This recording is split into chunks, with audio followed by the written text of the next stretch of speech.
My people are dead. What happened to them? I can't believe it.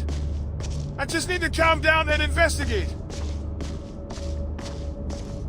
She's the wife of Blacksmith Joshua. I can't believe she's dead.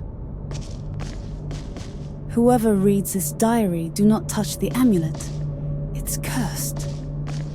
I am the wife of the blacksmith Joshua. We had everything in life, but I was too greedy and wanted more. I found this amulet in an abandoned cabin in the forest.